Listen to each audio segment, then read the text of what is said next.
নমস্কার দাদা বৌদি, আপনারা এসছেন আমাদের এখানে। কোথা থেকে এসছেন আপনারা? ভিডিও দেখে এসছিলেন? তো যেটা ভিডিও দেখে এসছিলেন আর আমাদের এখানে পরিষেবার মধ্যে কিছু পার্থক্য মনে হলো? না। মানে ভিডিওর থেকে ভালো লাগলো না খারাপ লাগলো? ভালো লাগলো। কোথাও কি মনে হলো যে বিনা পয়সায় এরকম পরিষেবা হতে পারে? না। দেখুন, আমাদের উদ্দেশ্য টাকা না। আমি নিজে একজন হসপিটাল সাপ্লায়ার।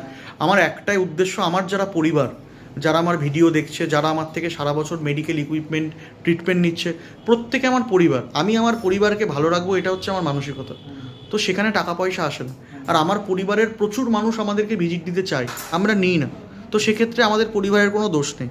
তো যারা দূর দূরান্ত থেকে ভিডিও দেখছেন, প্রত্যেক বাড়িতে বৃদ্ধ বাবা মা রয়েছে। আমাদের অনেক ভাই বোনেরা হকারি করে, রেলে ড্রাইভার, বাসের ড্রাইভার, গাড়ির ড্রাইভার, লোহা লক্করের কাজ করে। অনেক বাবা মা সিঁড়ি থেকে নাবে। চোখের পাওয়ার যদি এদিক, অনেক মা বোনেরা গ্রামে গঞ্জে সেলাইয়ের কাজ করে। তো ছুঁচ ফুটে যেতে পারে, অ্যাক্সিডেন্ট হতে পারে। চোখের পাওয়ারের যদি কোনো সমস্যা হয়, প্রচুর বিপদ আপনার হতে পারে।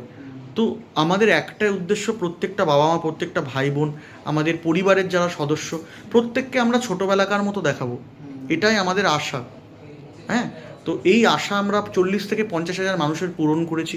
আমাদের অমিত আই কেয়ার রানাঘাটে যারা আসে, সপ্তাহে 4 দিন ডাক্তার বসে, মঙ্গল, বৃহস্পতি, শনি, দুপুর 3টে থেকে সন্ধ্যে 7টা, রবিবার সকাল 10টা থেকে বিকেল 4টে। যারা আসতে চাইছেন, আমি আবারও বলছি, প্রত্যেকটা মানুষকে সেই ছোট্টবেলাকার মতো দেখাবো। আপনাদের যে কষ্টটা, যে আমরা ছোটোবেলাকার মতো দেখতে পারবো না, চশমা পরেও পাওয়ার সেট হচ্ছে না, এই কষ্ট আপনাদের আর থাকবে না। সকলে ভালো থাকবেন, ধন্যবাদ। থ্যাংক ইউ সো মাচ, আপনারা আমাদের এখানে এসেছেন। Thank you sir, thank you ma'am.